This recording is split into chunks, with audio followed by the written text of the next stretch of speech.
Jantung merupakan organ tubuh manusia yang mempunyai peran penting dalam kehidupan manusia, dan pastinya sangat berbahaya jika jantung kita mempunyai masalah, mengingat bahwa banyak kematian disebabkan oleh penyakit jantung. Dalam keadaan normal, jantung berdetak dengan irama beraturan, agar dapat mengalirkan darah dari serambi jantung ke bilik jantung.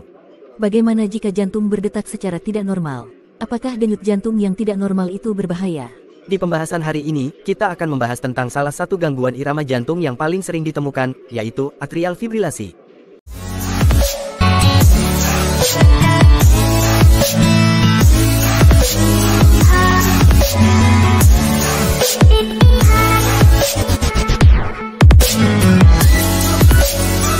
Atrial fibrilasi. Saya baru pertama kali mendengarnya.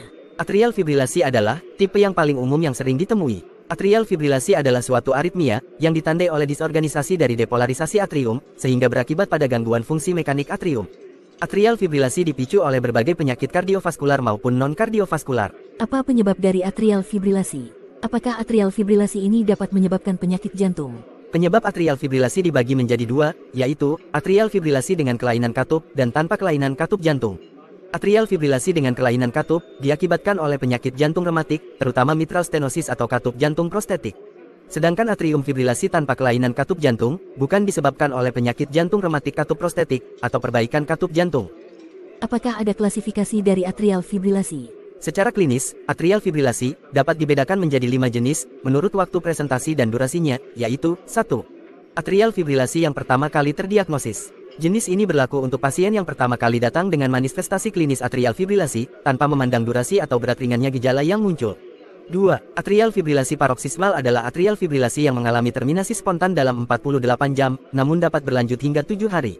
3. Atrial fibrilasi persisten adalah atrial fibrilasi dengan episode menetap hingga lebih dari 7 hari, atau atrial fibrilasi yang memerlukan kardioversi dengan obat atau listrik. 4. Atrial fibrilasi persisten lama long standing persisten adalah atrial fibrilasi yang bertahan hingga kurang dari 1 tahun, dan strategi kendali irama masih akan diterapkan. 5. Atrial fibrilasi permanen merupakan atrial fibrilasi yang ditetapkan sebagai permanen oleh dokter dan pasien, sehingga strategi kendali irama sudah tidak digunakan lagi.